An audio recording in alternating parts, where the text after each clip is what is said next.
Ankin Ma'at. Hoping that you all are doing well.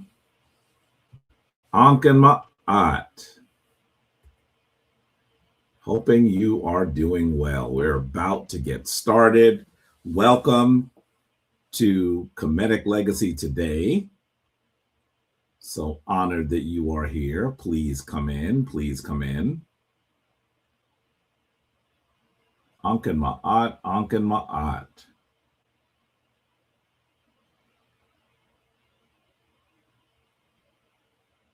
Ankin Ma'at to my dear brother Asarm Ka. How are you, dear brother? It's good to see you. It's good to see you. Ankin Ma'at.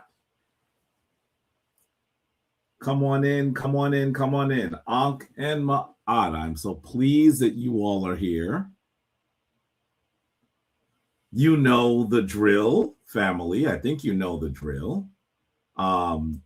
We always ask that as you enter, you go ahead and let us know where in the world you are and how long you have been part of Kemetic Ascension. I see several people in here. I see Melanation App, that is our dear brother who is coming in here. Our dear brother, also known as William Humphrey. That's his government name. But you may know him also as Tehuti Forever, Ankin Ma'at. Florida Coco Brown. Don't I know who that is? I do not remember whose handle that is. Ankin Ma'at, Ankin Ma'at. Let me know. I know I've seen it before. Ankin Ma'at. Ankin Ma'at to Shrine of Sekhmet. That is our priestess of Butsashat. Ankin Ma'at, Ankin Ma'at. Asaram Kai says Nefer Henu, Ankin Ma'at. I see Siba Tillman's there. Ankin Ma'at, one of our full members. Ankin Ma'at. Look at Sister Benita Sutton. How are you, dear Queen? She's always here. We weren't on last week. You mean week before, right? Yeah, I believe we actually were on. Yeah, I don't think I've missed a Kemetic Ascension in a little bit. I will say to you, I seriously considered missing today. I'm a bit under the weather, but definitely I wanted to come in and see how you all are doing. Abutsa Shot says, it's always a little funny seeing Tepi when he asks a question because he tilts his head and his voice goes higher. Is that, I was just about to do it and say, is that what I do? I am quite sure that that is likely what I do. Yeah, I think I always do it, actually. So yes, yep, that's me. That's me. Ankin Ma'at to Senatan. Ankin Ma'at, one of our full and active members. It's good to see you coming to us from the Windy City. Ankin Ma'at to you. We see, yes, it's exactly what I do. Yes, I probably do that. It's interesting that you noticed it. Ankin Ma'at to Sacred Woman Ida Kadiatu, Ankin Ma'at over there in Hattiesburg, Mississippi. How are you? Yeah, it's been some time, right? 6 years. Wow, yeah. We see Zep Tepi Slim. Ankin Ma'at to you. Ankin Ma'at. Ankin Ma'at to Jai Story Holmes. I'm assuming that is our brother, Jason Holmes, who's coming to us from Lincoln, Nebraska. Ankin Ma'at to you. I hope you're doing well. I believe that the community is aware of the passing of your brother, Aaron. I hope that you're doing well, as well as you can. When you lose someone close to you, it is quite difficult. Ankin Ma'at, Ankin Ma'at. I'm hoping you're doing well. Ankin Ma'at to brother Eric Adams, coming to us from North Carolina. Ankin Ma'at to you. Ankin Ma'at to Universal Lighthouse, coming to us from the DMV. And the Schaefers, coming to us from Kemet. Yes, they are living in Kemet. What a blessing that they're able to do that and to work and to just do what you got to do. I wonder what that is like. Hopefully, I'll be over to see you soon. We'll see, trying to plan the next trip. Ankin Ma'at to New Cam. Ankin Ma'at to you. Ankin Ma'at to, yes. Sen Jason says that he's doing well. I never put things on the screen. I should. Having a great support system, including Shrine members, absolutely. I'm hoping that you're doing well, and that you are just experiencing your brother as an ancestor. Right? It is difficult. It is really difficult when someone close to you passes away. I think I still. I feel Baba Heru's passing. I mean, I feel it. It's tangible for me and difficult for me. And I know that if he has any control whatsoever, and our ancestors argue that he does, he will come back and forth and be here for us and be here for his community. I'm sure he'll chastise us when he needs to, and he'll love us when he needs to. That is how Baba was. And so definitely his absence is something I feel palpably. And there's so many people in my life who have made their transition in the last few years. I was just saying to my nephew who lost his chief priest. He is in the Akoma tradition of Ghana. Just lost him and is dealing with that. And I had to say, virtually all of the men that guided me, the older men who guided me, are now ancestors. Virtually everyone who guided me is an ancestor now. And that is a different feeling. They do what they can to assist you in moving forward and being able to be motivated and driven and understanding your goal. And then there's a point where they're not there to tell you about it as clearly anymore, unless you have a truly, truly powerful connection to the ancestors. And so that is difficult. And I know that he's not necessarily someone who is like an elder. It's even harder when you lose someone who is a younger person. That's really hard because you don't necessarily expect it. So I know that this must be so difficult for you. And we murr you. We murr you. I think you're one of the most beloved people in the shrine. I hope that I'm not making anyone jealous by saying that. I think that everyone loves Sen Jason. So please, if you have not spoken to him, just reach out and give him your myrrh. Tell him that you're thinking about him, that you're lighting a candle as I did for his brother, that you are thinking about his family and his nieces and nephews and all of that, because I know that that's really difficult. Well, Ankin Ma'at to Johnny Johnson coming to us from El Paso, Texas. Ankin Ma'at. I think did I see Robert James? I sure did. I missed you, Robert James. I'm sorry. You're the person furthest away coming to us from London in the UK. You're here for every Kemetic Ascension. Ankin Ma'at to you. We see Energy Multiverse coming from Ohio. Ankin Ma'at. Let's not forget about Senet Sandra. She is now an ancestor, a member of the Shemsu Heru. Yes, Senet Sandra, who made her transition. Oh boy, it must be. Is it 3 years ago, Senaton, that she made her transition? I actually assisted in her homegoing services, and I know that the thing that was so amazing meeting the rest of her family is she talked about how important the shrine was to her. And so, yes, we need to not forget our dear Senet, who was a full initiated member. We have had a few members. Most of what we've experienced is the passing of our members, family members, but we have had a few people who are close to us make their transition, people whose energy was part of the shrine in many ways. And so it's tough. And as a shrine family, we know that there are people that we need to continue to pour libation for, to give offering for, because our ancestors truly believed the fundamental principle, that which you feed is that which lives. And so you must continue to feed the ancestors, to say their names. In fact, saying their names is like a verbal libation, is it not? So that they can always be remembered and continue to live. So, Ankin Ma'at. We see Taseti here, Ankin Ma'at, Ankin Ma'at. I'm glad that you're here in Denver, always here with us. Ankin Ma'at to Curtis Jackson, who is a full member out there in Painesville, Ohio. Ankin Ma'at. Let's see. They didn't transition in vain. Ancestors' motivation, we always call their names, rituals. Yes, all true, all true. We all merge and Jason. Yeah, Son Jason is one of those people that when you meet him, you always know that you've met him. So yes. Yes, it was 3 years, right, Senaton? I believe it's been 3 years since she made her transition.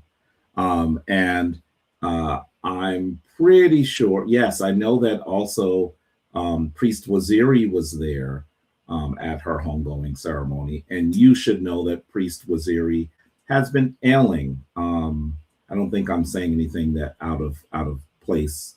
I spoke to Sinette Tara, and I'm still trying to get over to Brooklyn to see see Hemnetta Waziri, but he has been struggling quite a bit too. So we really need to make sure that we speak to him and try to give him energy and myrrh as well.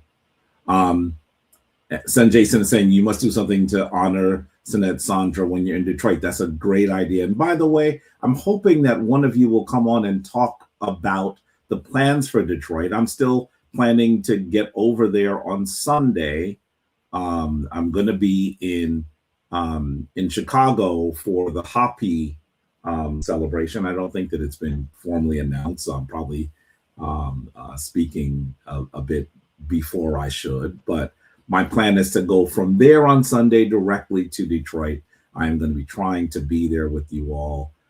Every year I see the incredible gathering, and I want to be there with you. So hopefully I'll be able to make it as well. Still waiting to do the ticketing part of it. So that hopefully we'll be able to do. Ankin Ma'at to Taekwon Coben, who is always here with us, coming just from Flint, Michigan. How are you, dear brother? I hope you're doing well. Abutsa Shot says, I remember Sinette Saunders. She was in my Herbaku group, and we talked about Biggie Smalls. Whenever I hear him use the word Nathan, I think about her. You know, those funny things that we remember about people. I mean, it's part of the essence of what it is to truly be a practitioner of the Kemetic tradition, right? Because you begin to understand that our ancestors for thousands of years have described how to be with an ancestor as they've made their transition. And certainly remembering the things that they did that bring a smile to your face is part of that alchemy as well. Ankin Ma'at to Jose Francis, who is in here. Ankin Ma'at to you. All things like, oh God, yes. Ankin Ma'at, Asaram Ka being the priest that he is. And I think we just need to remember that we need to continue to do the prayers and remember them as Makeru, who is what he is saying, for all the Aku, all the golden souls. The Makeru, of course, as you know, for those who have been part of the shrine or part of Kemetic Ascension for a long time, are those people whose tradition, whose commitment was in divine balance. And because of that, they are the Makeru, those who are true of voice, and they enter into the hall of Ma'ati. Ankin Ma'at to blissfully evolving 22, who is Sinette Cheryl, who is an active member coming to us from the DMV area. How are you, Sinette Cheryl? We see DZ Ankh coming to us from Buffalo. How are you? Curtis Penn, Hotep to you too. Kane Archives, Ankin Ma'at from Colorado. Niambi 171, Ankin Ma'at, Kevin Simmons. It's good to see you too, dear brother. Ankin Ma'at to Tia Sue, coming to us from North Carolina. I don't think that's a handle I'm familiar with. If you are new, welcome. Ankin Ma'at to I remember how at peace and Sandra it was at her transitioning. Yeah, I didn't get to speak to her before she transitioned. I unfortunately, but I heard about how she responded to knowing that she was going to make her transition. Lord Negro Raw says, "I'm so disappointed in you, brother Jabari. I don't know what you're disappointed in, but if you are disappointed with something, reach out." Um, I just have the sense, I haven't read much of, I know you're going to type more, that you're probably trolling, and that's okay. Trolls are fine. One of the things that happens when you're doing something important is that the trolls number, the number of trolls get higher and higher. So your presence is nothing more than an affirmation that we're doing good work. Oh, yes, and there it is. See, look, how dare you run from you last debate. Boy, if you're going to try to troll, at least get some things grammatically correct, because you end up embarrassing yourself, Lord Negro Ralph. That's sad. Ankanmata Mansa Musa, coming to her from Albany, New York. Ankan Ma'at. You're going to see me in Chicago on Friday?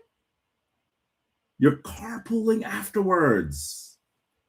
Senaton, I need to speak to you. Let's talk. Maybe we might be able to do something like that. That would be really cool. How long is that drive? How long is the drive? I know you're in that part of the country, so I'm not sure how long that drive is, but I need to know, because maybe I just drive. Maybe that might be an option as well. Ankan Ma'atu, Sanet Willinette, Afua Ma'ati Robin. There is our dear Afua Ma'ati, who is here every single time and is still in her plan to relocate. Please travel safely. I know you travel quite a bit. Please be safe and sound. Ankan Ma'at to Sa Jehuti, who I see you there. Yes, I got your text, Abut Sashad, about initiation. It is time to do initiation. It's past time to do initiation. Well, let's talk. We're going to be announcing it really, really soon.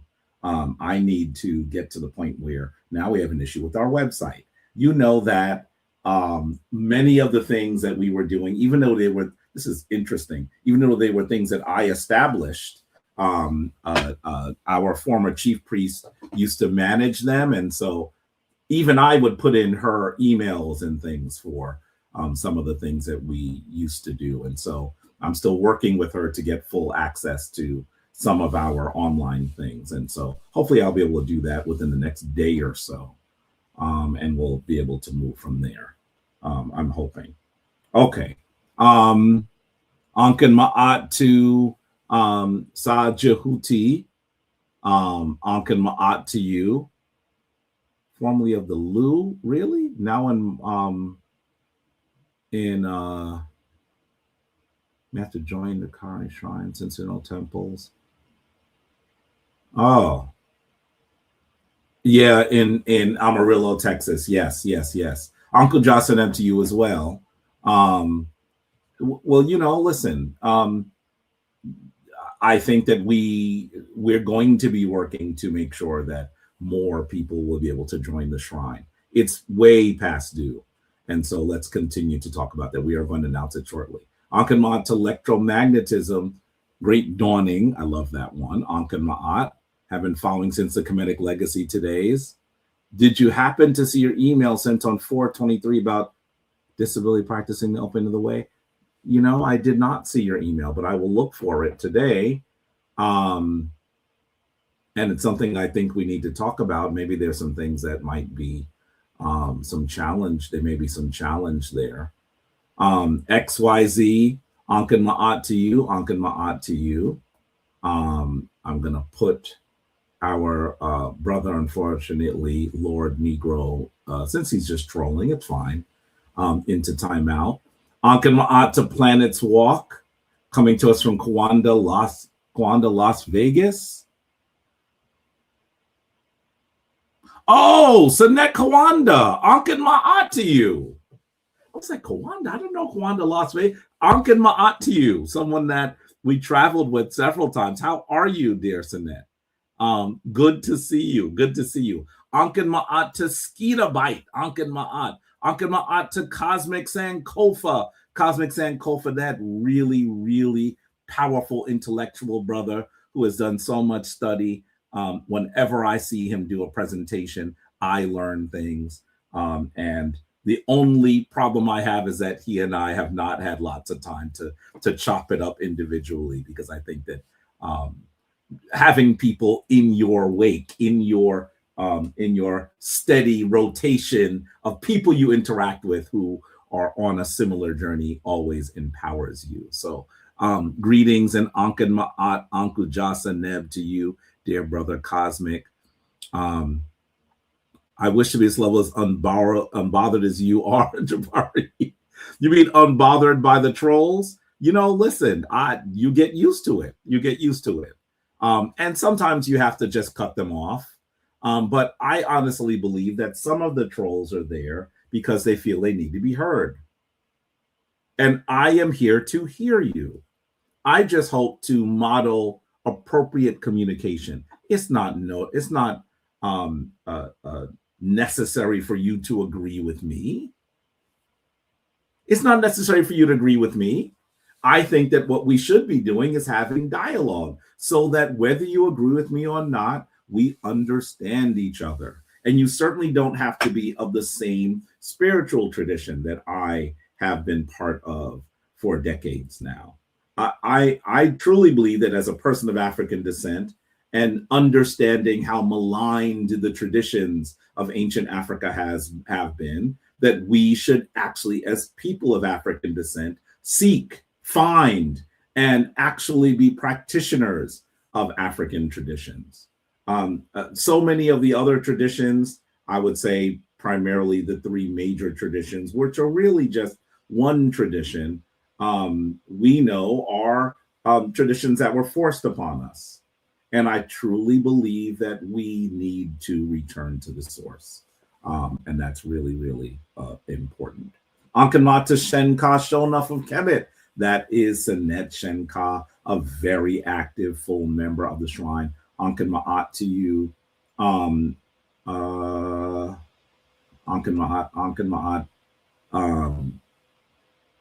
Sanet Bonita, who's saying, at Lord Negro Ralph, which debate? With who? He wanted me to ask him that so he could go on and derail everything. That's why I didn't even ask. I did not even ask. If there's one thing that anyone knows about me with regard to all of the debates that we have done, you should just know. Running is not something I do. You may not agree with whether I won, and that's your prerogative, but running is not something I do. For those of you who are in the shrine, who are close to me, have been close to me for years, some folks in the shrine would love for me to run more. Please don't speak to some of these people. I have heard that from those of you. You know who you are. But running is certainly not something I do.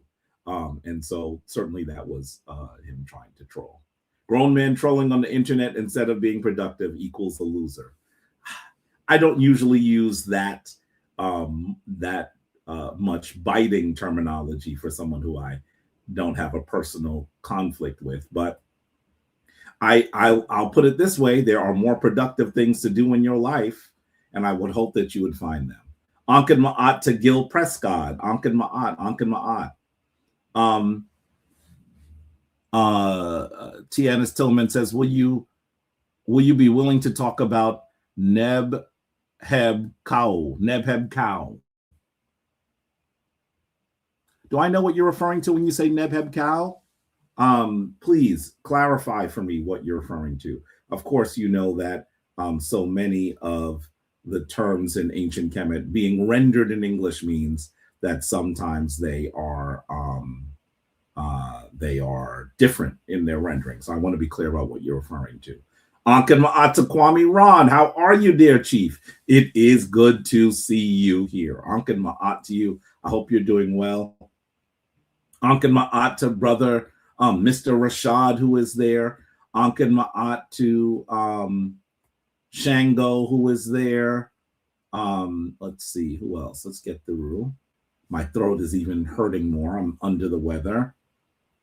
Did not sleep well, so definitely I probably will try not to be here as long today.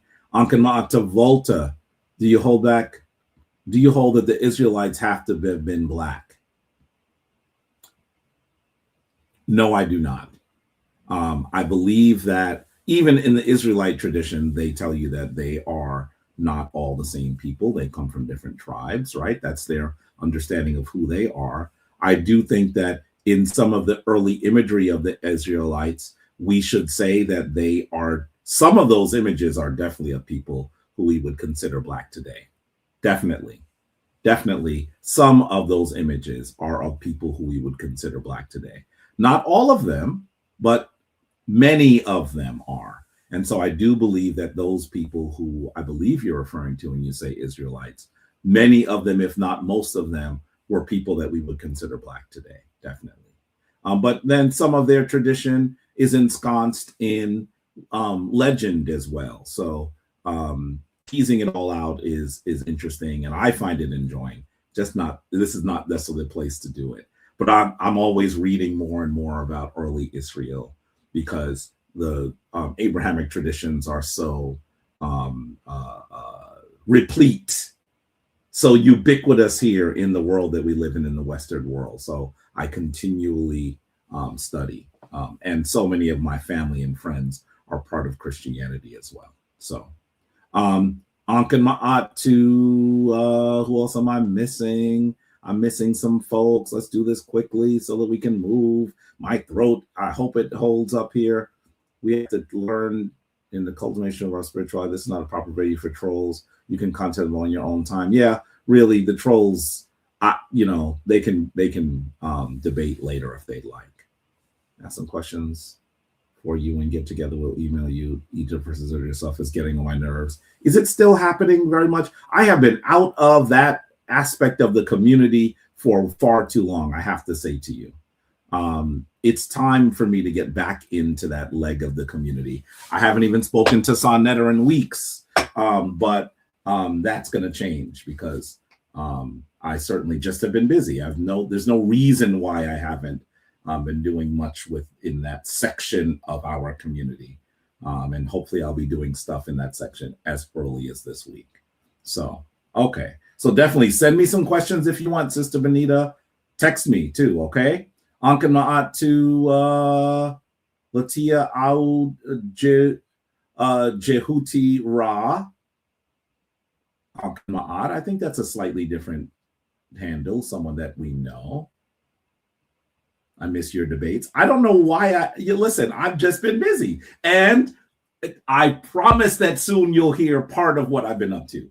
Those of you who are close to me probably know what I've been up to because you've seen the challenging journey that I've been on it has really been the last 3 or 4 years now that really the last 2 years that the parts of my journey have gotten challenging, but hopefully fruitful. And so you'll hear more about that as well. Definitely. You'll definitely hear about that. When you go against the ancestors, you will lose. Yes, I always say that. I did say that. That's correct. Ankan Ma'ata per Ankh. When I get back to Atlanta, do a tour of the Carlos Museum. I can't tell you how many times I said I was going to get over there. I need to just go. Atlanta is one of those places that it is one of the center focuses of Black culture, of people of African descent. And I just plan to be there more. I just haven't done it, and that should change. I'm thinking that I may do a lot this summer, but that's all something that I'm working on, and my queen and I are talking about that as well. So she has so many friends in Atlanta, she would love to go. So something to talk about. Ankan Ma'at to Brian Campbell and to honey tea. Yeah, I do need honey tea. I had some last night. I thought I was fine this morning. Now that I'm talking, I feel that I'm not. Just trying to get through all of these. Ankin Ma'at to Perry Ellis. I'm hoping I'm not missing many of you. I think I've gotten most of you. Ankin Ma'at to you all. If I have missed you, please recognize that it is my aging eyes, not my not my heart. So Ankin Ma'at to you all. With this, can I? Oh no, I just see that our priest Ames is in here. Ankin Ma'at, I believe that's you. Ankin Ma'at Amen Ra. I think that's a slightly different version of your name, right, Ames? Is that you, Ames? Ankin Ma'at, it's good to see you. If that is you, please, you have to come on. You know you need to. And I'm hoping that you will. First of all, let me let you know that when we gather, you know we must do what our elder taught us to do, and that is the opening of the way. I'm putting the link in the chat. Please, if we need for some of you to come in, one of you at least to come in and do the opening of the way. And definitely an error occurred. Wait for a minute. I don't know what that is. I'm hoping everything went through. I'm hoping that all of you are able to see the link. StreamYard just did something a little strange, saying there was an error. Let me send it again. Hopefully it goes through. I think it has. And I see our dear Sinet Shen-Ka coming in. Ankin Ma'at to you. It's wonderful to see you. It is wonderful to see you, and dua for you coming in to assist. And let me just say that I see that you said you were in conversations with Hemnetter Ames. For those of you who may know or not know, I don't think, Ames, you're going to beat me up if I'm saying something I should not see. He won't mind. Knowing him, I didn't think he did, but I didn't talk to him about whether I was going to announce this. You know that our dear priest Ames is a warrior. He has always been a warrior. That's just the ethos that he embodies, and that he has so much love for our community and for our people. And he is an important part of this community. And you should know that he has been dealing with subsequent cancer diagnoses. The last one was much more difficult. This one, I think they caught much earlier. But it is going to be a challenge. So we have to remember to keep him in the heights, to continue to pray for him, to continue to ask the ancestors and the Neteru to protect him, to heal him. And I'm truly hoping that he is powerfully imbued with the energy of the Neteru as he goes through this next leg of his journey. And he knows that if he needs me to be there, I will be, just as I was there last time in the hospital when he was doing his surgery with his mom, his wonderful mother, who reminds me so much of my mother, by the way. And so I'm truly hoping that he heals and remains the incredible warrior for our people that he has always been. So, and hoping that his spirits are up, because that's a big deal, right? That's a really big deal. Hoping that his spirits remain up as he goes through some things that might be a little bit challenging going through as well. So let's go ahead and do the opening of the way. I see lots of questions in the chat. I have always said that I need to be on here more. There's none of you. I don't think that anyone, I mean, Sinet Shen-Ka has heard me say it so many times. I need to be on here more. I need to be doing more. I've just been busy. And hopefully that busy, I don't even know why I'm saying this. And the busy part is going to crest. That's not even true. It's going to get more busy, but it's going to be a different type of busy. So anyway, I am just saying that it would be of critical importance for us to have these conversations. Someone here is asking about the Ethiopian Bible.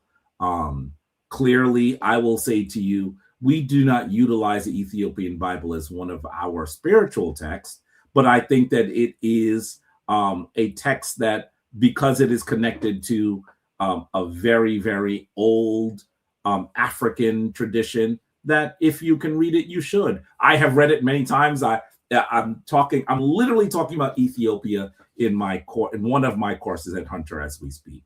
So definitely it's not the kind of thing that we use as a spiritual text, but it is something that we use because it is connected to African people. Maybe that's the best way to describe it. I'm seeing Amos is saying you don't see the link. Something might have happened with the Facebook, with sending it from Facebook, and I don't know why that's happened. Let's see if I can do it one more time if it goes through Facebook. I think you should see it, Amos, now. I hope you see it. And we also see that Senatan has come on. Ankan Ma'at to you, dear Sen, coming to us from the Windy City, another one of our full and active members. We should go ahead and do the opening. I think that Amos is trying to come in. That would be a wonderful as well. But you see it, but it doesn't work. I don't know why it's not working. I can't answer that. I don't know why it wouldn't be working. Or did either you come in, Senetchenkas and Senatan from Facebook, or were you coming in from YouTube? YouTube. I was on YouTube. Senatan, where were you? I came in through YouTube as well. I didn't see the link on Facebook, so I went to YouTube on my phone. There might be a challenge because when I posted the link, it's supposed to go into the 3 places that we're broadcasting to. And I don't know why it didn't work on Facebook. And it would be difficult for me to be able to do that, to troubleshoot that now. I think that's a StreamYard issue, not a Shrine of Ma'at issue. So maybe what you might do is go, I hate to ask you to go someplace else, but if you want to come in, you could go to our YouTube channel, just search for Shrine of Ma'at on YouTube. The link is working there. And hopefully you'll be able to get in, and dua to Abutsa Shot for putting it into Facebook again. Can we go ahead and perhaps do the opening? I'm not sure. By the way, either of you might want to say a word or two. I know that you're planning also, you're both putting together the gathering that's going to happen this summer. If you could say a word or two about it so people are aware of it. I know that you've been posting it. I believe you've been posting it on the Facebook page. But if you can say a word here, it would be helpful too, so people know what you're planning to do, and hopefully they will join us. Okay, so please take it away. Let me stop talking. Take it away. Senatan, you go ahead and say something about it first. Okay, so to speak on the Shimsu Haru 22 reunion, I really would rather Sinet Pam, be the one to talk about it, because she is the one that's hosting it. Although we do play a part in helping make sure that we keep a certain framework and consistency for these reunions, because we want them to all incorporate certain elements and rituals and things that we've been continuing to do. So, but as far as our plans, we're planning to meet in Detroit the weekend of June 26th through the 29th.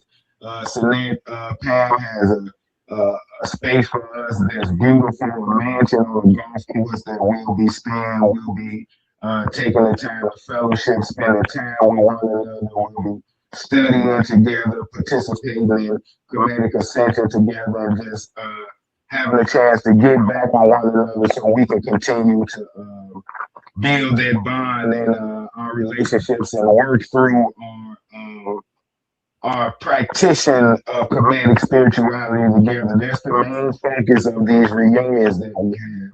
And so that we can come together and talk about how the Kemetic spirituality is, how we're practicing it in our everyday lives, and how that's assisting us to become better people. So Again, this is a Shemshu Heru reunion, but anyone in the shrine is welcome to come. Sinead Pam has some excellent things planned on the agenda. We have some places that we're going to visit that I'm really excited about. So, again, if you don't make this one, we'll be doing this every year, but hopefully this one we plan to have on broadcast or televised so people will be able to at least see some of the things that we're doing remote. And with that, Sinead, if you want to say anything else, I did want to say something about the opening of the way as well before we began there. But Sinead, if you wanted to add anything as far as the reunion is concerned. Yes, thank you for that. Coach Jay, Sinead Pam, she, like he said, she is the one spearheading this. And in fact, we want to say happy solar return to her. It's her birthday today.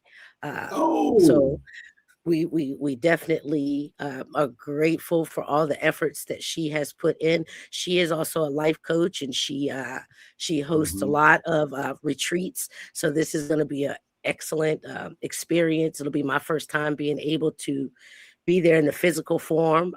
Netter willing for me to be there with everyone. I'm excited.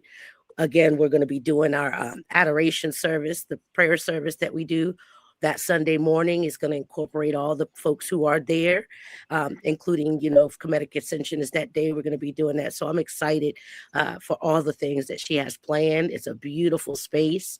I think that we'll be able to build and have a wonderful time. So I'm excited for that. And anyone who can come out, even if the mansion now, the time frame is closed for registration. But if you reach out to Sinead or Sinead Coach and you're in the area, you can still make arrangements to be there. You may not be able to stay in the mansion at this time, but there's still room for participation and for you to join. And we're excited to be able to do this. Shemsu Heru have been doing a wonderful, wonderful job with these annual reunions, and they're opening this up to the entire shrine. So I'm excited to be a part of that now. With everything that we've been doing for you, Hemnetter and Tepi, we do want to say we know that your plate's been full, but you have plenty of members who are out here doing the work that you have called and that the Neteru have called us to do.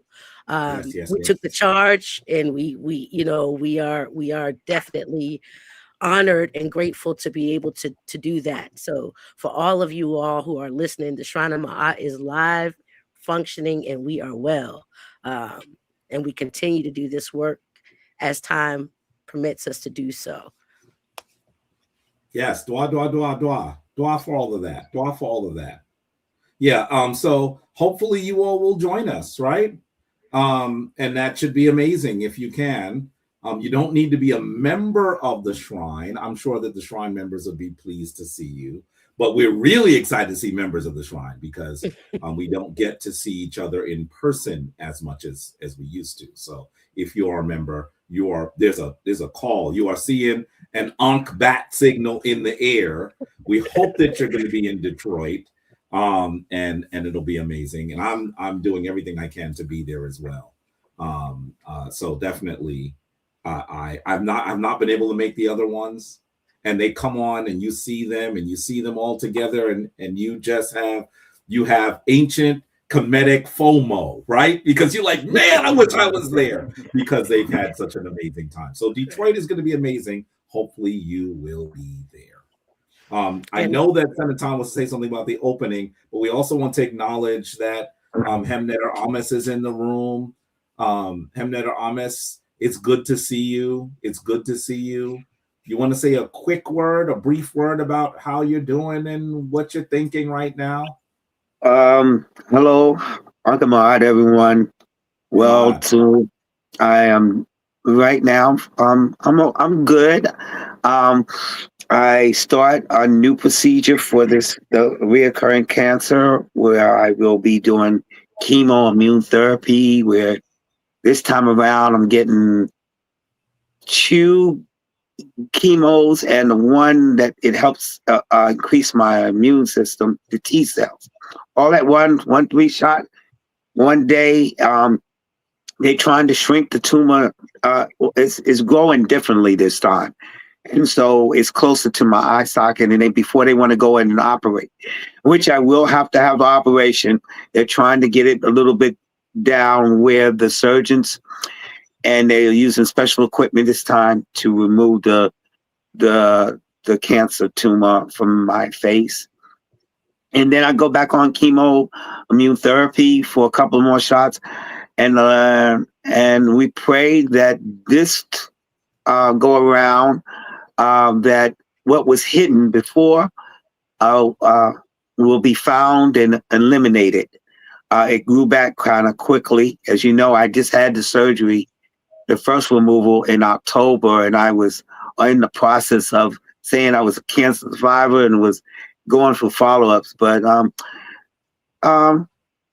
Linda Terra and Netaruz had a message to put out there, and I think it was my wake-up call. I got things to do, and I've been slacking. So maybe this is what is for me to get on my boat and get going. So I'm in good spirits. Yeah. I know everybody seen my post on Saturday. You know, I mean, Friday night, I was giving my soul and spirit up to the ancestral planes, and I was saying this is where it go. But, you know, Saturday morning, you know how a mess do. Let the rules sit down something else, and I was able to go back, and now I am wearing the part of my name that you don't really see and what he was mentioning, Arukuti. My name is Ames Arukuti Ma'at Amara. So for this, moving forward, I am bringing forth that principle of Arukuti, the principle that Haru used in his battle with Set. Mm-hmm. And this is what I am doing. With that, I'm turning it over. Dwa for the update. And by the way, surviving cancer doesn't mean that you are entirely cancer-free necessarily. It means that you are contending with and winning. And if you had a very large tumor before and had surgery and are in good health now, and they caught something else they have to deal with, in my book, that still means that you are a survivor. I mean, I think even just by the sheer definition, you are still a survivor. That doesn't mean that you don't have more battle to wage against this challenging condition. But, you know, we're all going to be there with you and praying and making sure that your spirits are still high. You know, I don't think that I have to say anything to Ames with regard to what New York City summers look like. Because I know that if you follow Ames, he's out there everywhere in the summer. One time, I remember that our former chief priestess and I were walking, and we saw Ames having dinner with these incredible ladies, and we were like, what is going on? We tried to sneak up on him, but he caught us. Listen, that brother is out there during the summer. And I know that while you'll still be contending with cancer, you're still going to be doing that. And hopefully this will even be better, right? Because your spirits can still remain high, even though you're contending with something. So we'll all be there for you. You know that we will, because we admire you so much. So let's just say really quickly, just as a prayer, and then going into the opening of the way, that we are asking for the Neteru to rain down divine healing, Seneb, on our dear priest Ames. We know that he is always there for everyone, and so that we will be there for him. We know that when divine healing comes down, divine healing is received. We know that it will be received. We know that it is on its way. So we are already going to say dua. We're going to say divine thanks to the Neteru for the divine healing that will be visited upon our dear priest. And we ask for the ancestors to come up in his space and remind him that he is not yet ready to be one of them. Don't let him say anything crazy to you, ancestors. When he says something like that, say, boy, you better get down there and do the work you're supposed to do. It's not time for you to be with us. We're going to be with you, protect you, and love you from afar. So we ask for the Neteru and the angels to visit our dear Sen, our dear Hemneter, our dear family member Amnes, so that he has the strength that he needs to have to be the warrior that he has always been, even in a challenging time. And we ask for solace and divine strength. I know his mother, and I know that she's going to be concerned. We're asking for you to give her strength and wisdom in this process, because she is going to be dealing with it as well. With that, we say Tuan Ter, Twauin Ter. We know that as we call you ancestors in Neteru, there is much work for you to do. We're going to go ahead and also say dua to you ancestors, because we know that you have been allowing our dear brother, Sen Jason, to have solace, to have balance in this difficult time. And we know that while we're asking you to do something for our dear priest Ames, you're already busy doing something as you are looking at his brother Aaron make his journey to the ancestral realm. But we know that your power is infinite, your presence is infinite, your wisdom is infinite. You can do more than one thing at a time. We're going to ask you and thank you for doing all these things for us. With that, we say Tuan Ter, Twauin Ter. And we know that as a shrine, we need to just stand next to the people who are part of our family, right? We're going to stand next to the people who are part of our family, who may feel like their stride is off a little bit, like they may be out of balance. We will help them. We will hold them. We will put our arms underneath their elbows to give them steadiness as they find their balance. And we just know that we're going to do this as a family, and that as long as we remain a family, all of those things that are divinely ordained will come into fruition. So with that, let me say, I know that y'all came on here for the opening of the way too. Senaton, you wanted to say something about the opening. Yes, I did. Can everybody hear me? Can you hear me, Intappy? Yes, you were a little muffled a little bit in the beginning, but it sounds like you're pretty clear right now. Okay. Before I speak briefly on the opening of the wing, let me grab. I want to say, can we all please? Can we all? I want to ask that all the tribe members please be intentional about the healing that Intepi is talking about for our elder Ames, for St. Jason, and for all of us. I want us to please get into our altars, do the things that we know we have to do, that is our part to make sure that we're adding to the healing. When we ask the ancestors to do a thing, we have to do the thing. I don't know. Do you have a mic on or something that might be muffled? You were clear for a minute, then you turned around, then we heard you, then you were muffled a little bit again.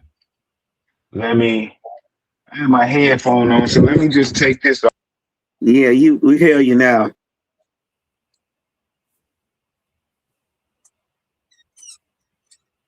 You were clear and then muffled. I think it has to do with when you turned.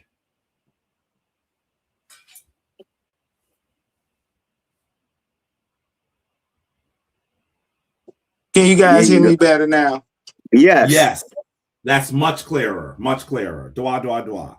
Okay, I apologize. I was trying to have my headphones on while I did this, but just really quickly, can we please be intentional about the healing that we're talking about? Let's get into our altars and do the things that we need to do to add to the healing process, but not only Elder Ames, but also St. Jason and the shrine as a whole. When we ask the ancestors to do a certain thing, we have to play a part in it as well, and that requires us to put in that action. For those of us who've been a part of Sebai, we know we've been learning some of these things from the Pert M. Haru and from the teaching. So it's important for us to know that not only does it take a split second to make that decision, but the power doesn't come until we do the action. So again, please, I ask that all practitioners and shrine members, please be intentional about the healing that we want to do this week.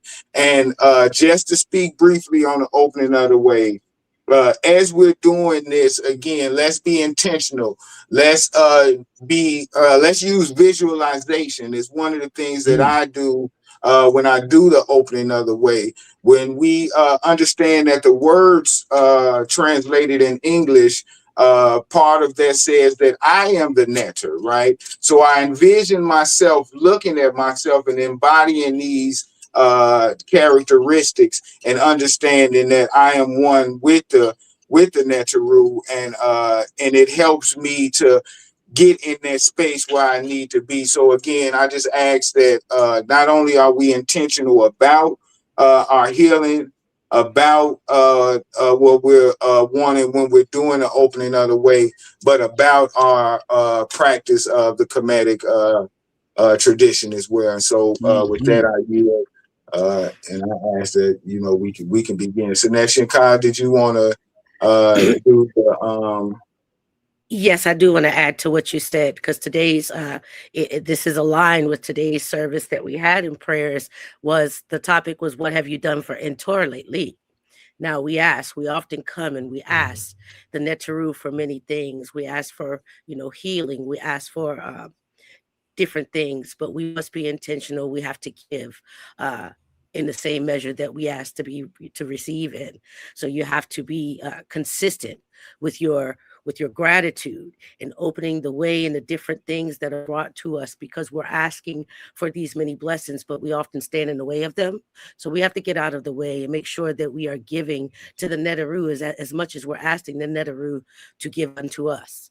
So giving your offerings, getting into your altar, saying your prayers, being devotional intentionally every day, being consistent with those things that you give, making sure that you're giving in the right measure that you expect to receive, if not giving more. Sometimes it's just giving thanks, giving, offerings of thanks, giving gratitude, and not necessarily always coming with a request, but giving, from the heart. So I just wanted to say that. And to add to that, I mean, typically I say this after the opening of the way, but I will say it ahead of time. We always want to give honor and praise to our newly ancestor, Baba Heru. So I always say, I give honor to Baba Heru, Ankra Samaj Sepata, Ma'ak Heru, opener of the way, barrier of Ma'at, and the custodian of the Ankh.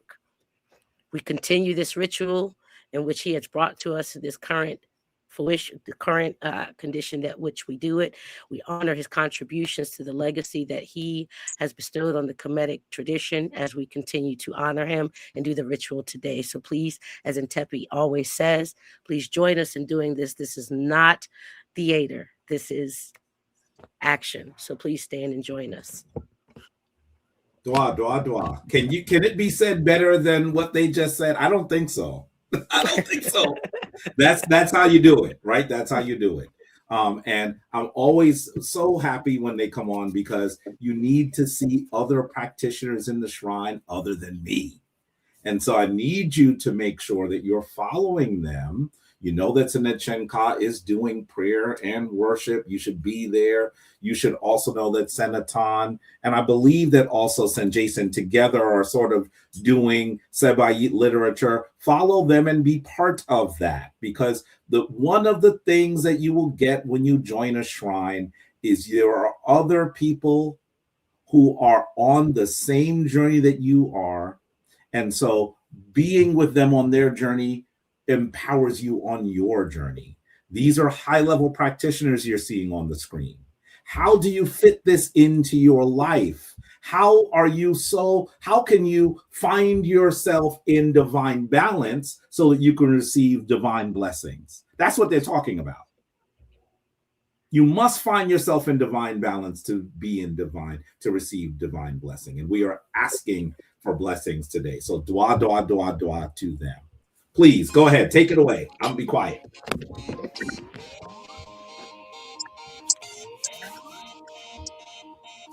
Oh, someone got some sound in the background. What's that? Oh, might have been me. Sorry. I think it might have been me. I can't hear it with my headphones, but I saw it.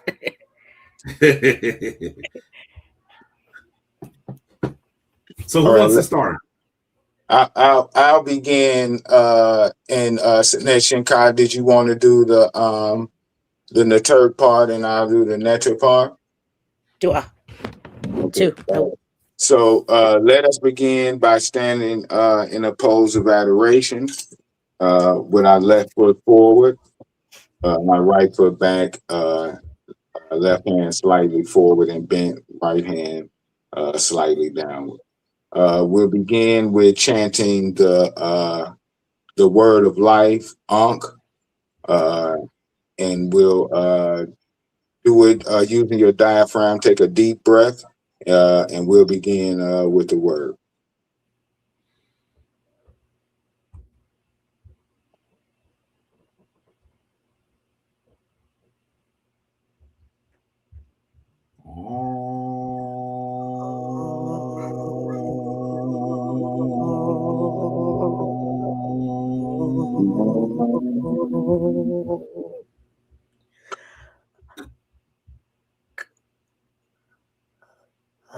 Naturak in bedhead. Naturak in bedhead. Luke in bedhead. Naturak Hapi. Naturak Hapi. New copy. Wow.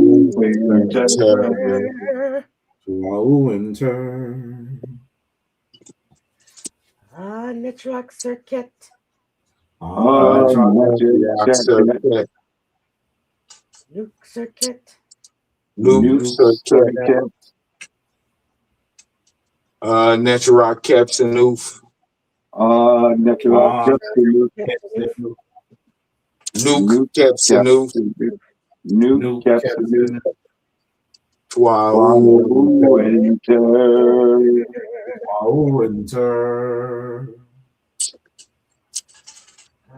Naturak Ost. Naturak Ost. Nuke Ost. Nuke Ost. Naturak Amset. Naturak Amset. Nuke Amset. Nuke Amset. Winter.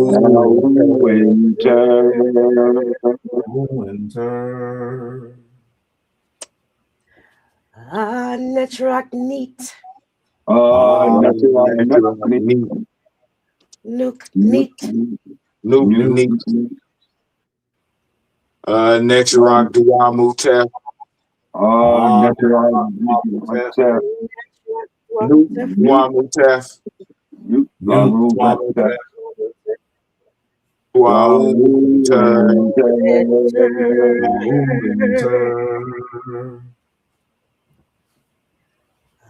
Network newt.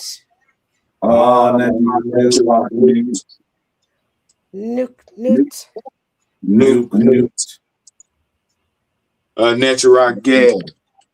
Naturak gab. Nuke gab. Nuke gab. Winter.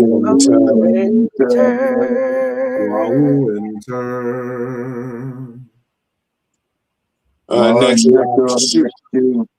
Naturak shoe.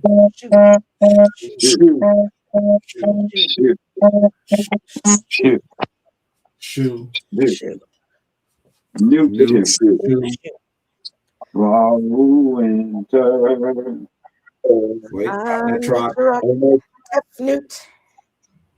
Netrak Tefnut. Netrak Tefnut. Tefnut. Nuke.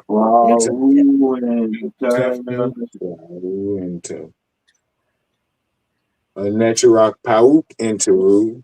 Naturak Pauk Interu. Nuke Pauk Interu. Nuke Pauk Interu. Netrak Imbu Interu. Naturak Imbu Interu. Nuke and Bulin Turu. Nuke and Bulin. Wow, enter. Wow, enter.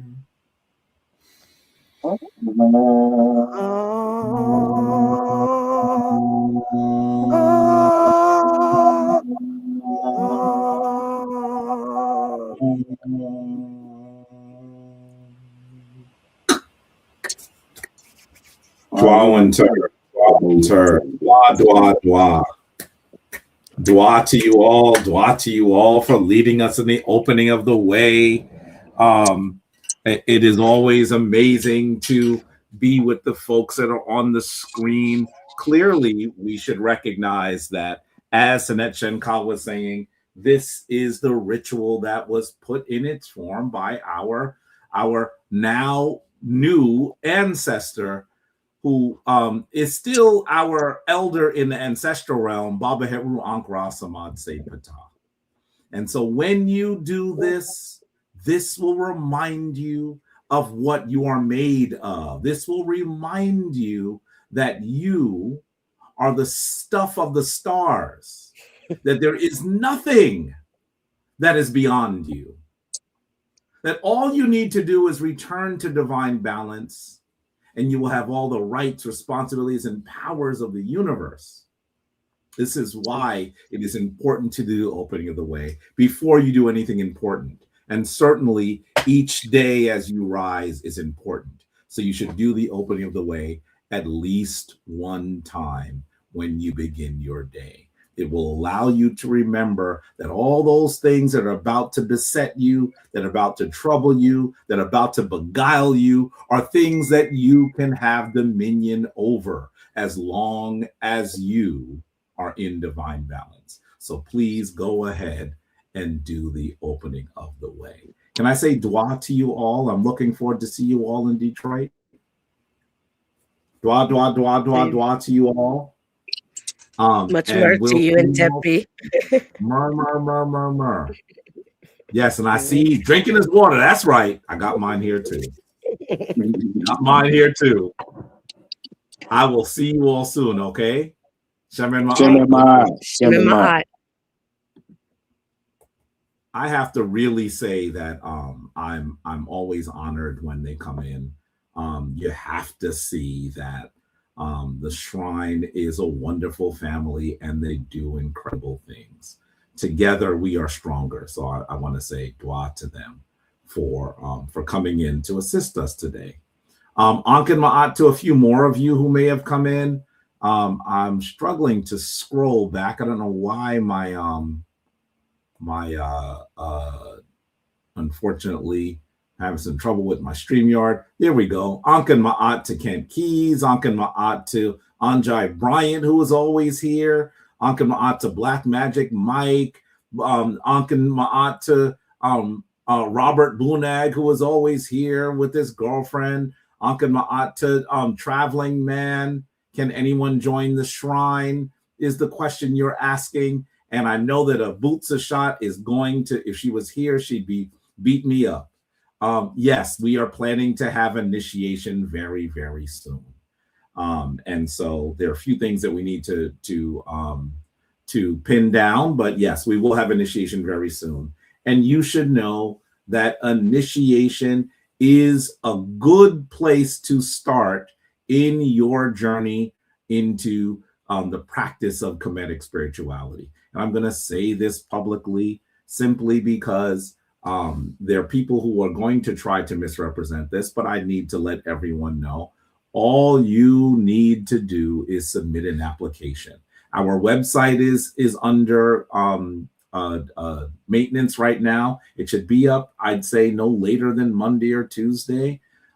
Please make sure you go ahead and fill out an application. We want to make sure in that application that we're the right shrine for you and you're the right shrine for us. You should know that there is a general fee to do initiation, but I'm going to say this 87 trillion times because people who have bad intent will misrepresent this. If you are unable to pay, simply request a scholarship. Nothing that the shrine does will be barred to anyone who is unable to pay. We ask for donations because it costs something to do what we do. But we also will be absolutely clear that in everything we do, we are not going to bar anyone who is not paying. People will try to misrepresent that. You're going to see them come in here and say, you're charging people to do this, blah, blah, blah. You're going to see that. When you see people in spiritual traditions taking every single dime from people, arguing that they're not giving $10,000, even though they're giving $12,000. That's not how this shrine operates. That is not how this shrine operates. So much of what happens in this shrine comes from my own pocket.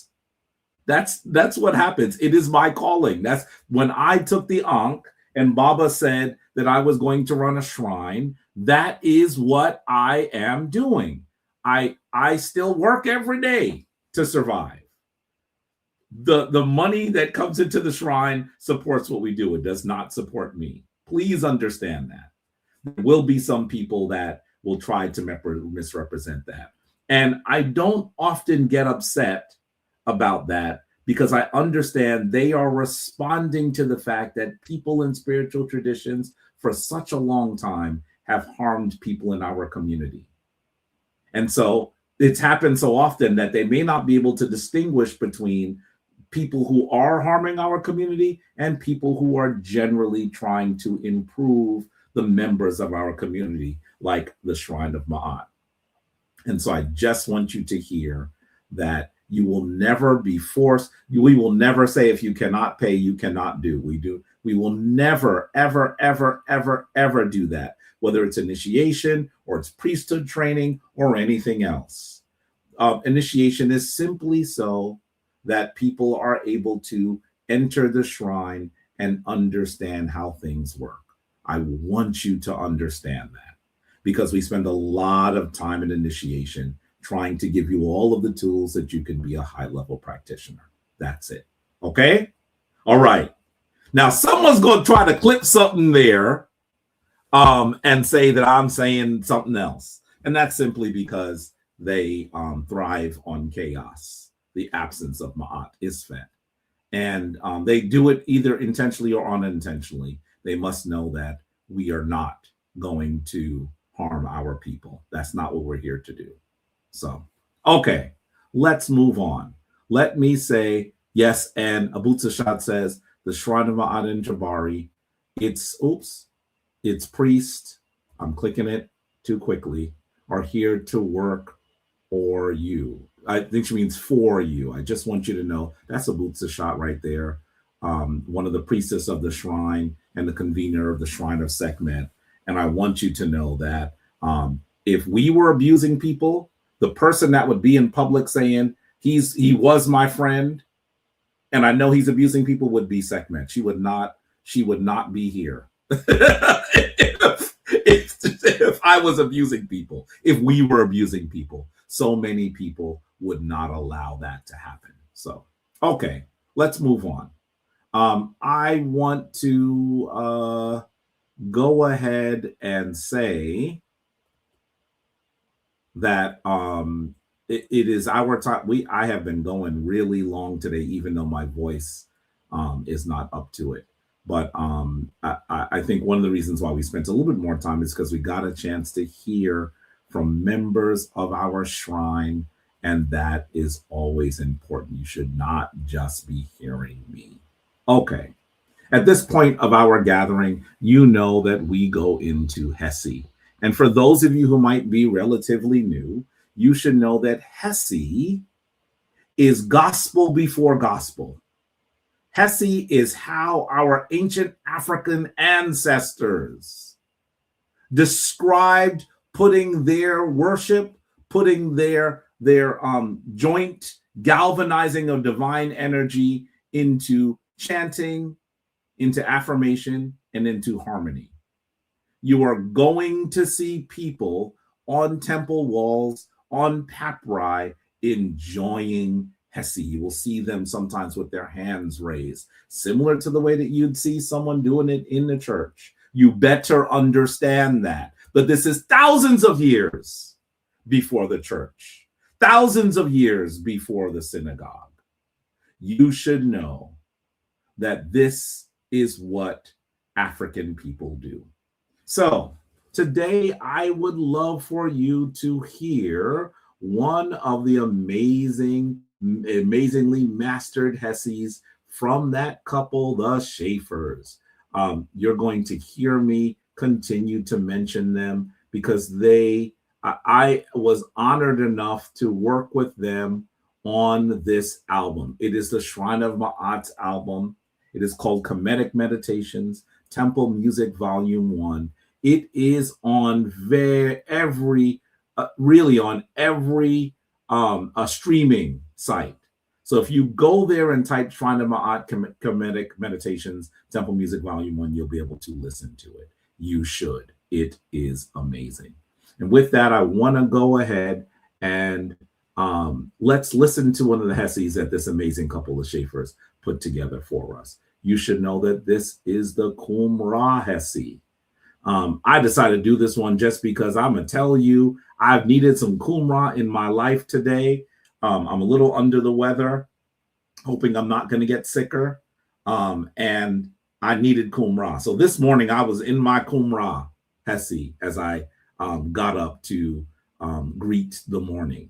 You should know that the Qumran Hessi, it essentially is Qumra, Qumra, Kumherura, Kumheru, Heru, Ra, Ra, Kumra, Ra, Ra, Ra, Kumherura, Kumheru, Heru, Ra, Ra.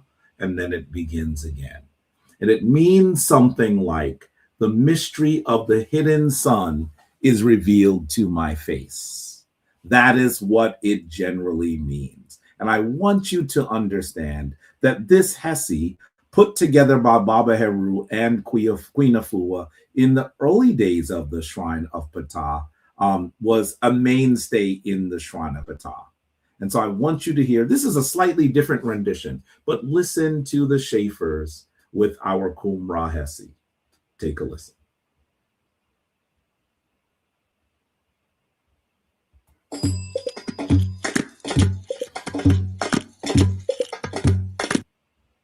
Whoa.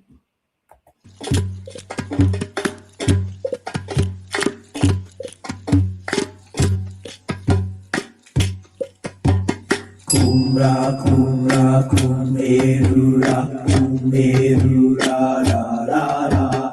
Kumra, kumra, kumerura, kumerura, ra, ra, ra. Kumra, kumra, kumerura, kumerura, ra, ra, ra. Kumra, kumra, kumerura, kumerura, ra, ra, ra. Kumra, kumra, kumerura, kumerura, ra, ra, ra. Kumra, kumra, kumerura, kumerura, ra, ra, ra. Kumra, kumra, kumerura, kumerura, ra, ra, ra. Kumra, kumra, kumerura, kumerura, ra, ra, ra. Ra, ra, ra, ra, ra. Kumerura, kumerura, ra, ra, ra. Ra, ra, ra, ra, ra. Kumerura, kumerura, ra, ra, ra. Kumra, erura, kumra, erura. Kumra, kumra, kumerura, kumerura, ra, ra. Kumra, kumra, kumerura, kumerura, ra, ra. Kumra, kumra, kumerura, kumerura, ra, ra. Kumra, kumra, kumerura, kumerura, ra, ra. Kumra, kumra, kumerura, kumerura, ra, ra. Kumra, kumra, kumerura, kumerura, ra, ra. Ra, ra, ra, ra, ra. Kumerura, kumerura.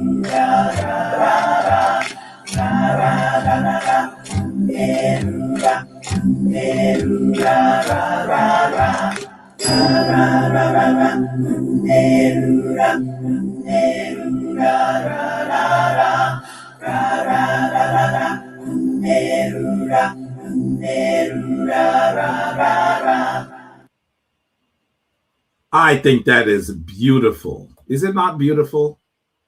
It is just beautiful. And so I really hope that you listen to it, that you hear it. Why? Because Hessi is one of the spiritual tools that should be in your toolbox. Now, listen, in today's world, we have heard about the power of affirmation. We've heard about it. And so I want you to recognize that this ain't new. This ain't new wave. This ain't new world. This isn't new stuff that Europeans who are attempting to enter into spirit are bringing into the universe. That's not what this is. Hessi and affirmation is the kind of tool that Africans have been using since before the written word.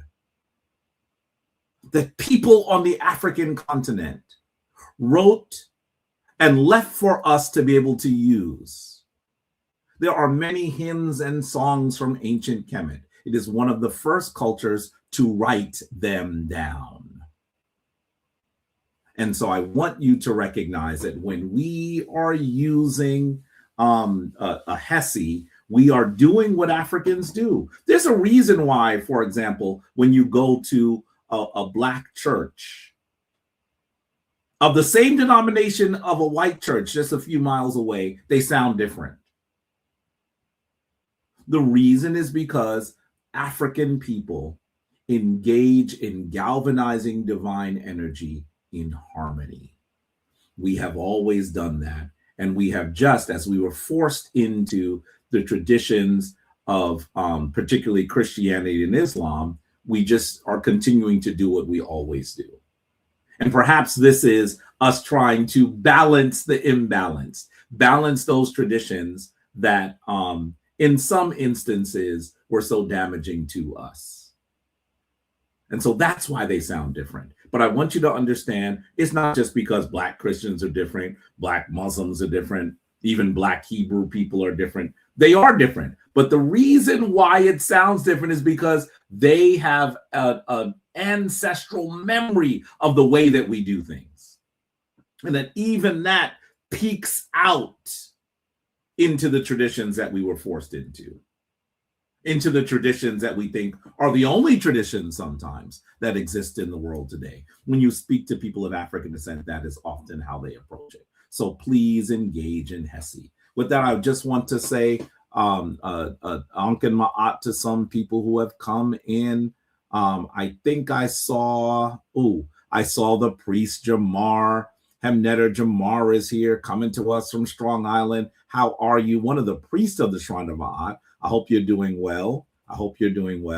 I also see Sinette Leanne Harry, who is also known as Sophia. I'm going to tell you, the other night I was out with my two best friends in the whole world, people that I have been, that have been on my journey since I was a child. And we were having dinner, and we were sitting in a particular place, and we were wondering, there was a very small space next to us. We were wondering who was going to end up sitting there. And then this sister ended up sitting there, and it was her Earth Day. And so we started speaking. And then we realized that, I'm going to go ahead and slap my hand, and Abutsa Shot and perhaps others will slap my hand as well, that the sister that was sitting next to us was already aware of the Shrine of Ma'at and had reached out to connect to us. She spoke to Hemnetter Ames, who is here, by the way, Sister Sophia. He's here. He was just on. So you might have missed him in person, but you should know. She reached out to us. And so all of a sudden we started speaking, and my good friend Ola, who was also an initiate of the Shrine of Ptah many years ago, said, "Oh, my brother's a priest." And when I heard that, I thought, this sister's going to think I'm a Roman Catholic priest. I do not want to be pilloried with that. And so I started to explain, and then she realized that she was aware of us already. So can I say welcome to Sinette, to Sister Leanne Harry, who is also known as Sophia. Hopefully she'll be someone who was continually here and perhaps even a future member of the Shrine. We had long conversations that evening and had a lot of fun. So let me also say Ankin Ma'at to Kerwin Cooper, Sr., who was here. Ankin Ma'at to Apprentice of Bobby Hammett, who was here. I saw you come in earlier and neglected to say Ankin Ma'at to you. Ankin Ma'at to Kamisha 6492. I believe that's Sen Gavin, one of our full and active members. I believe it's on YouTube. I'll take a look and make sure. Yes, and then he says he's Sen Gavin. I recognized you, Kamisha. I'm gonna make sure that it is. I believe it is on YouTube. But you'll definitely see it on if you're not seeing it on YouTube. I know that I often search when I listen to it. I have CDs. We have CDs of the music, by the way, but I often listen to it on Spotify. That's usually where I listen to it, and I know it's there definitely. Okay. Johnny Johnson says, I was ordained a priest of Tewahedo Church in 1984, still serving as clergy, but trust me, anytime Black Church tries to remove white picture of Jesus, he will be fired ASAP. That's a serious statement that that Johnny Johnson just said. We have a lot of work to do to ensure that we are bringing the world back into divine balance and that we are allowing the ancient African traditions to shine once more. Ankin Ma'at to Mal Mal Receipts. Ankin Ma'at coming to us from Philly. Ankin Ma'at to Brother Enoch Bay, who was always on here saying forwards ever, backwards never. Ankin Ma'at to you. Let's jump into it because we are way. Normally I'd be almost saying goodbye by now. So definitely, I just want to say I'm not going to do the full presentation that I had planned to do. Instead, I think it's probably good for me to just keep it a little simpler. Well, let's just do it quickly. How about that? Let's just do it quickly. Today, I wanted to talk to you about the wisdom in divine and sacred motherhood. And the reason why I am bringing it up today is obviously everyone that you know will be thinking about divine motherhood right now because we are in what we should probably call the Mother's Day period. And I want to say to you that while Mother's Day is clearly a tradition as it exists in the Western world that was put together by the Tomhu, by people of European descent, I want you to understand that its archetype, the celebration of the Divine Mother, ain't European. That we see the celebration of divine motherhood before we actually have any record of a European. That is how serious this is. And so today I want to talk a bit about divine motherhood, particularly as we enter the Mother's Day period, so that we're able to put it back into divine balance. Take a look at this image, by the way. You're seeing a wonderful mother reading with her daughter. By the way, I love this picture because of its complexity. If you look closely, you see a mother and daughter sitting here reading, but in the background, whoever made this picture does not want you to think that he is showing you a family that is not completely intact. Look closely in this image. In the background, you're going to see dad with the son. Can you see that? I love this picture. I love this picture. So it is beautiful. It reminds us of the importance of motherhood, but it does not need to happen to the exclusion of fatherhood. These are not diametrically opposed. And in African spiritual tradition, there was no attempt to erase the divine feminine. That is a problem with those European traditions that came later that sought to create power in patriarchy. That's where that comes from. And so I want you to recognize that in the African traditions, we still recognize, I'm going to use these words even though they are not exactly precise. You cannot celebrate God without recognizing the goddess. If you are doing that, you are riding your bike with one wheel. You are driving a car when 3 wheels are flat. You must understand that the divine feminine is equal to and sometimes primary to the divine masculine. But we have been taught by these European colonizers and oppressors that divine masculine is what is divine, and feminine is even secondary to divine male humanity. That is what we've been told. We must push back. We must. Look at this image in the middle. You are seeing that lady that is known as Ast, sometimes known as Osset, with her divine son on her lap, Heru.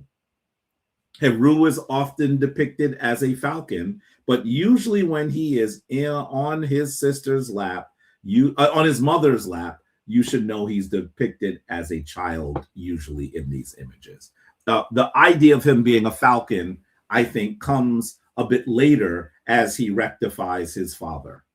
And so this is important as you are seeing this image. I would say that this image, dear Kane Archives, is not meant to be Hathor, Het-Heru. In this form, it is meant to be Ast, who the Greeks called Isis. Now, sometimes that tethering those 2 ladies apart and figuring out who you're talking about can be challenging. Why? Because they are known to wear at times the same headdress. But as you see a tiny Heru on this divine mother's lap, this is likely Ast. Now, the way to be definitive about that is always to read the glyphs. But this statue does not have glyphs. Just know that this is likely Ast, who is also often rendered as Osset. No issue if you say the name Osset rather than Ast. Just know that if you're saying Isis, you are speaking the way the Greeks did, the way that the Greeks mangled the Kemetic tongue. So, look here. Let's talk briefly about Mother's Day. And I want to situate Mother's Day in its historical underpinnings. You are seeing here an image of a woman named Anna Marie Jarvis. And Anna Marie Jarvis sought to create a day which would celebrate women. Very important. So she founded Mother's Day as a celebration to her mother in 1908. Her mother was Anna Reeves Jarvis, and she served communities during the Civil War. By the way, we're talking about the Union. We're talking about communities in the North, you should know. And she, Anna Marie Jarvis, was quoted as saying, "I hope and pray that someone sometime will found a memorial Mother's Day, commemorating her for the matchless service she renders to humanity in every field of life. She is entitled to it." I want you to hear that while this is a Tomhu, I cannot say that what she is saying is at all out of place. Western society must begin to recognize the divine role that women must play and stop placing her in a secondary status. Well, Anna Marie Jarvis began to recognize that florists and greeting card companies were making a killing on Mother's Day, and she was upset by it. She's quoted as saying, "A printed card means nothing except that you are too lazy to write to the woman who has done more for you than anyone in the world. And candy, you take a box to mother and then eat most of it yourself. A petty sentiment. She was not happy about the direction that Mother's Day went in. And in fact, towards the end of her life, she tried to have Mother's Day canceled because she thought it had gone awry. The same celebration that she brought into existence, she sought to have canceled. She would have been quite disgusted by the way that Mother's Day looks today, because it is mostly an engine for large multinational businesses to make money. Even though so many of us are trying to give gratitude to our mothers with the purest of heart, the reality is, in a capitalist society, you should recognize that there are entities that would like to co-opt and profit off of your sentiments. Well, Anna Marie Jarvis eventually died in a sanitarium in 1948, and she had no children of her own. You should know, however, that while that is a disturbing origin to the celebration in the United States, you should recognize that for thousands of years, probably longer, Africans had been celebrating the divine power of sacred femininity and sacred motherhood. Look at these two statues. I would like for you to tell me where they are. Where is each of these statues? Let's see if you know. The one on the left is, I would argue, more popular than the one on the right. They are both, I'll give you a little hint, they're both Kemetic statues. But where do they sit now, today? Where are they? Let's see if someone knows.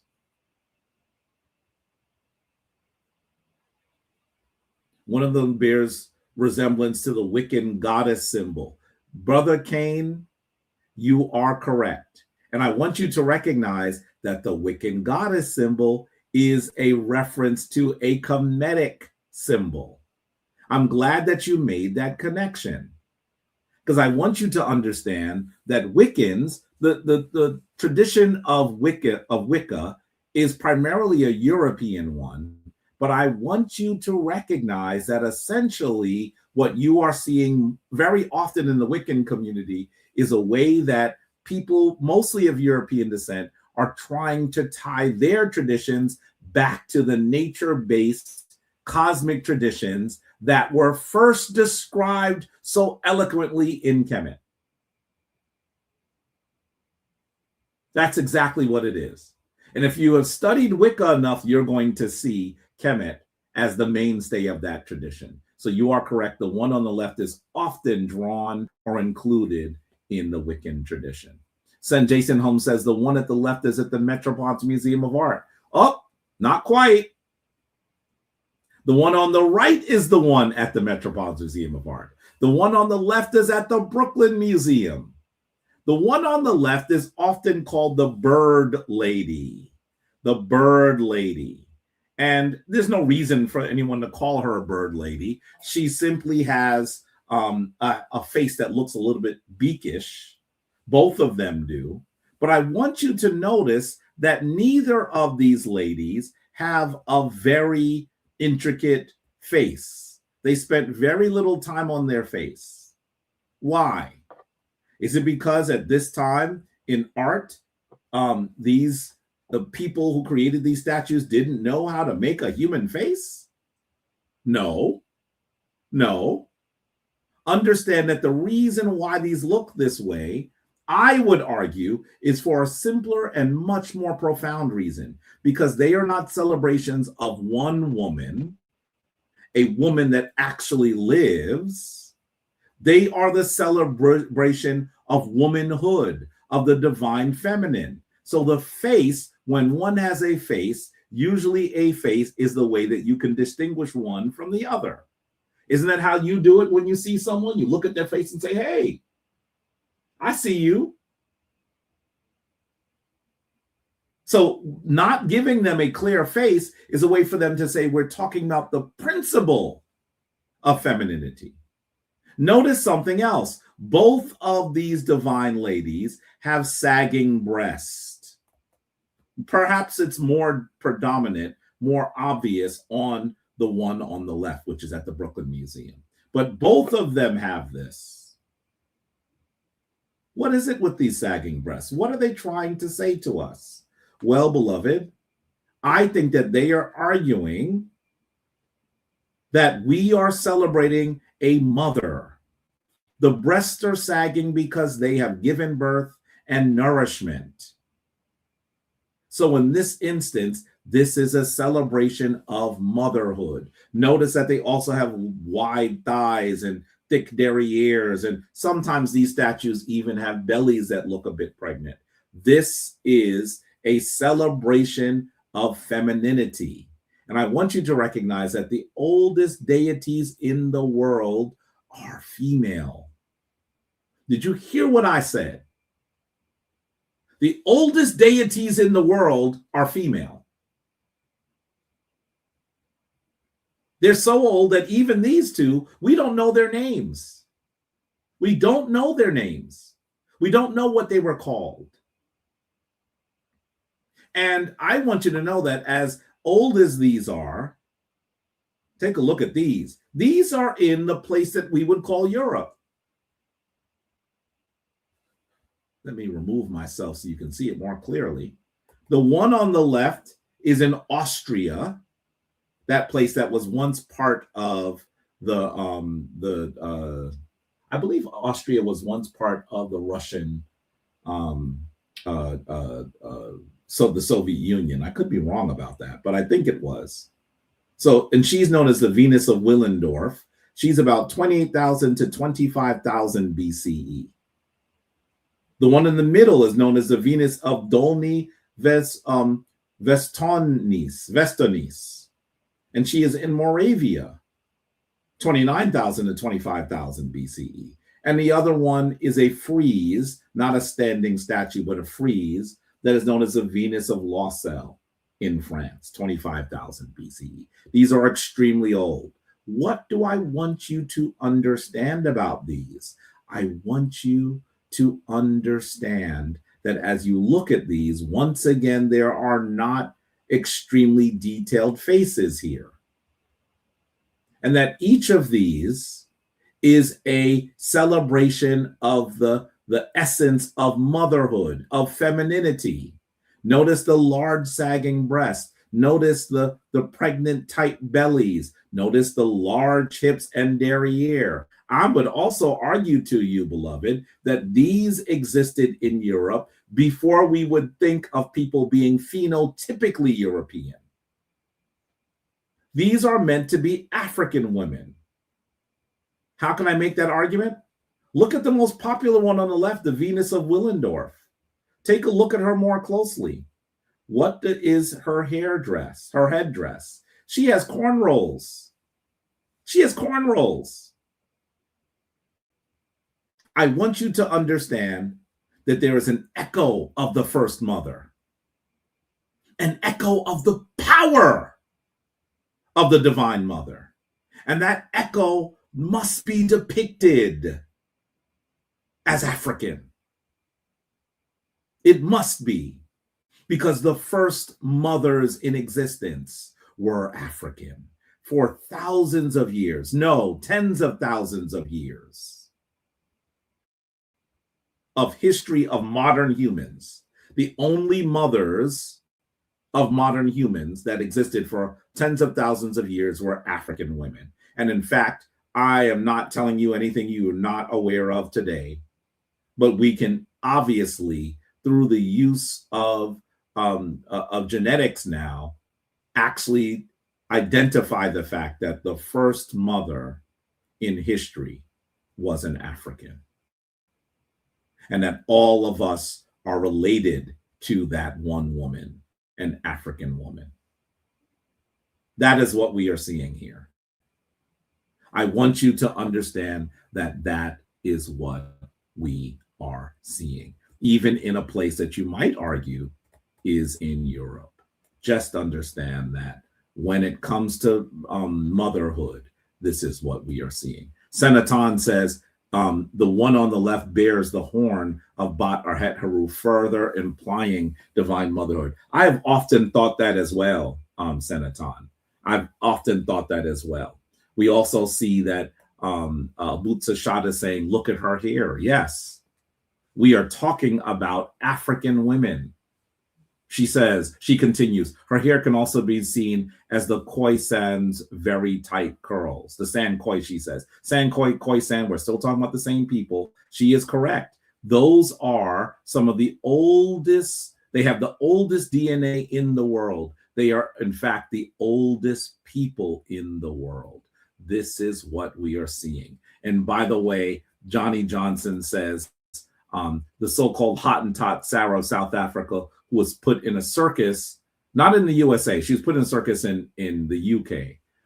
Her bones were just returned to South Africa, and that is shameful. Yes, if you are unfamiliar with that story, our brother Johnny Johnson is telling you need to look into it, and he is absolutely correct. It is a story of Sarji Bartman, that's usually the name that she's given, and a South African woman who went to the UK thinking that she was going to be able to play music, but then she was exploited as she was put naked on pedestals so that genteel European men, I mean that sarcastically, could look at her body and revel at the dimensions of her derriere and her hips, and even look at her labia. This is literally what occurred. And when she died, her body was in the British Museum, just languishing there until it was returned. I believe that happened in 2014, if I remember correctly. But I want us to remember that we must recognize the power of the Divine Mother, even though traditions like Judaism, Christianity, and Islam are making the role of the Divine Mother secondary to the Divine Father. We must remember that in the earliest African traditions, the Divine Mother was of critical importance. I want you to also understand that the world's oldest celebrations of motherhood that are recorded were in Kemet. This is what we must recognize. There was a large countrywide celebration of Ast, who the Greeks called Isis, that was held during the vernal equinox for 4 days at the end, in the end of October. And there was this grand drama. There were processions where people would be playing roles so that everyone around them would understand the fundamental principles of divine motherhood, and by extension, the story of Ast. Because remember, when Kemet was in its heyday, writing was a new thing in all of human existence, so that most people could not read nor write. And so the way that we were able to celebrate these stories and have people understand them is that there were these grand dramas that occurred. Understand that Ast, the Netert, the divine woman, becomes an archetype for mastering divine power within us all and for victory over suffering. More than any other, I'm going to use this term advisedly just so you know what the Europeans would say and understand it when you hear it from them. More than any other ancient goddess or god, than any other divine character from Africa, Ast continues to lay the framework for the Western world, because even after Kemet fell, there were temples to Ast all throughout the Western world. And in fact, there is good scholarship that says that the city that we know as Paris today got its name because it was the temple of Ast. And so it was once called Per Isis. And then later, when the Europeans, when the Christians recognized that they wanted to take that power back for themselves, some of those statues that had found themselves there were destroyed, but the name of that area remains. And so we see the echo of Ast in the way that Mary is depicted, holding a Jesus like this. This image is Ast type. Ast is the archetype. She's the Ast type.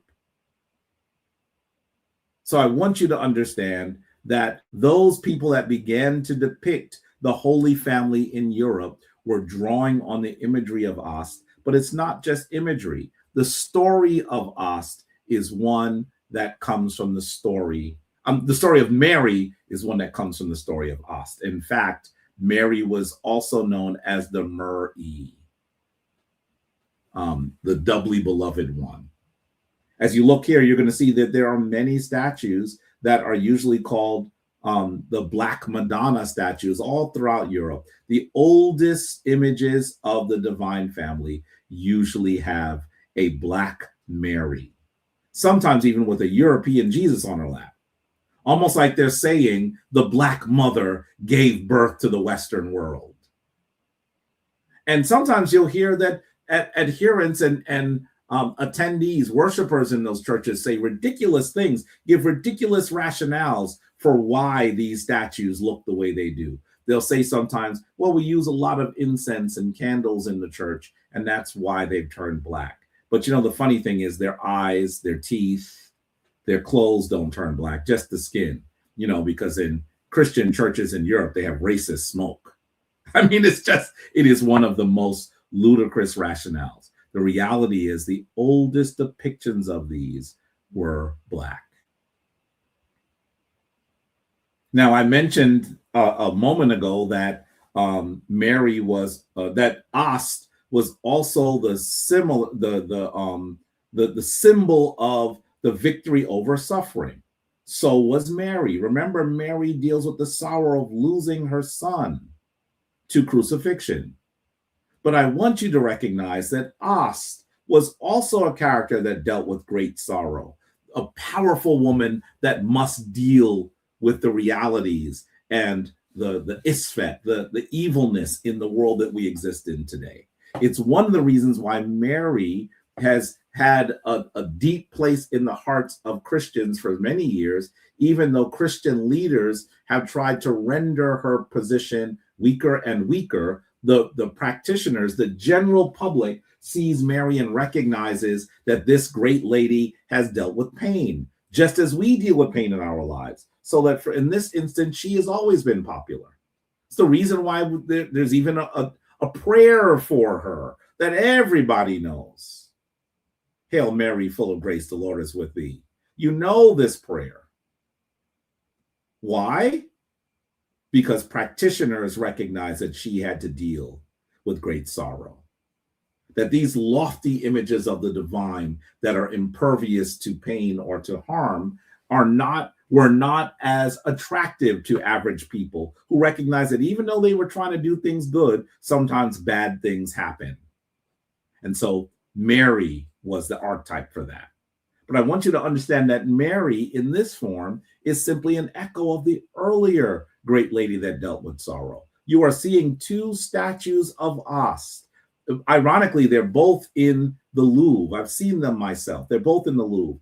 The one on the left, you see Ast holding her hand on her head. She is in sorrow because her husband has been murdered. And the one on the right, while it looks like she is praying, and I would argue that maybe she is praying, what we're also seeing is that she has her hands to her eyes because she is crying, because she's dealing with the absence of her husband, the murder of her husband by their brother. I want you to understand that the idea that even though you do everything in divine balance, that you're a good person, that sometimes bad things happen, this was also a Kemetic ideal for Ast. And you should know that for people who question whether Paris was really founded by people who were worshiping Ast, this is the coat of arms of Paris. This is the coat of arms of Paris, designed or redesigned by Napoleon himself. And you'll see that there is a boat. Ast became a symbol of the traveler, also because the tradition of Ast traveled around all throughout the Mediterranean region by boat. You're going to see Ast on the prow of the boat. Do you not see her? I'm not doing this. An African priest or an African scholar didn't create this. This is the coat of arms for Paris. And I could swear that the image of the bees on the top are a reference to the golden fly. That's for a whole other conversation. But I want you to understand that this tradition of the worship of As, of the understanding of divine motherhood through As, goes into the Western world. As we think about the purpose of the divine feminine, the purpose of nurturing, I want you to understand that our African ancestors depicted it extensively, that these divine women are the reason why we have access to the spiritual plane after the end of our physical form. Sometimes you might hear the story of the murder of Asar and his resurrection as a story of Asar. But the reality is, if you were able to put it into a major motion picture, Asar would die shortly after the credits. The story is more about Ast and her sister Inbethet than anything else, as they go around collecting the pieces of Asar, consecrating them, and assisting in the resurrection of his soul. This image you are seeing here is Ast on the left and her sister Inbethet on the right. By the way, Inbethet was called Nephthys by the Greeks. So if you see that name, understand that's the Greek rendition of it. As you look at this, you must recognize that they are doing the position of adoration. Didn't you see Sen Atan and Hemneter Ames and Senet Shenka doing that just a few moments ago? This is the position of adoration. They are giving and receiving divine energy. In fact, you will note at the way that their hands are, it's almost like they've created a divine circuit amongst them. What's that symbol in the middle that they are giving energy to? What are they kneeling on? Well, they're kneeling on the symbol of Nub, gold, because they are the golden ladies. And as they are giving divine energy, you should see that symbol is the Jed. It is the symbolic backbone of Asar, the symbol of him resurrecting. Now, think of it this way. The backbone is what allows you to stand upright.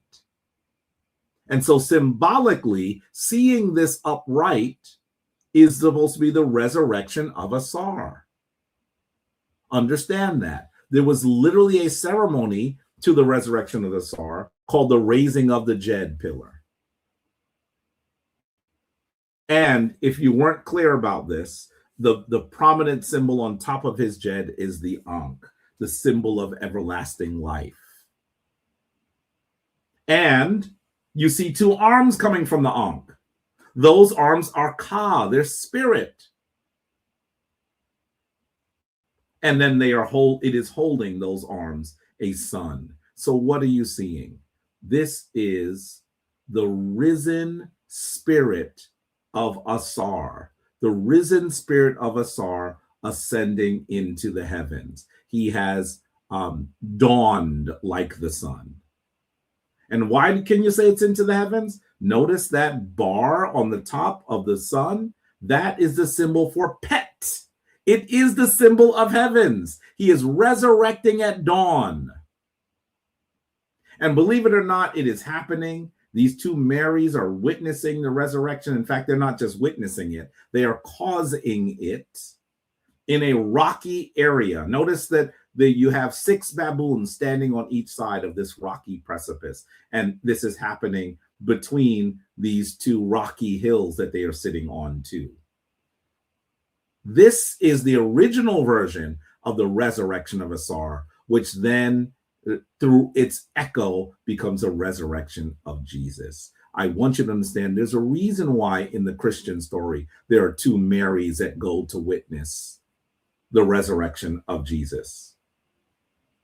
That's because they were trying to have symmetry with the older story of resurrection. The story in the Bible is confusing because it says that they noticed the resurrected Jesus, or at least an angel that was witnessing his resurrection, and they were so scared they left there and didn't tell anybody. But in the next scene, they have told everybody. Why is this contradiction there? Because the people who were writing it were less concerned about the contradiction as they were at telling the most important parts of an ancient story. That's what you are seeing. The resurrection of Asar, the first resurrected Savior that allows us to go into heaven. Well, we are really, really late. It is 2:00. I'm going to end here and say the next time we meet, we will talk more about Nebuchadnezzar. We talk about Ast very frequently. When we next meet, we'll talk about Inbethet. She is another sacred mother and sister. We'll talk about how the celebration of her divine form was practiced in Kemet. I certainly need to go because while I'm under the weather, my wife is struggling even more, and I think I hear her rustling around. So I need to check and see how she's doing. With that, let me just say to you, the divine force in me greets the divine force in you. We will continue this next time as we think about the manner in which our African ancestors codified and promulgated the most important principles of living a divine, balanced life. I want to say to you in final affirmation, Amasuan Panter, Sauksamitran Panter, Autu Aura Maketi Paharura. Give yourself to the one most high.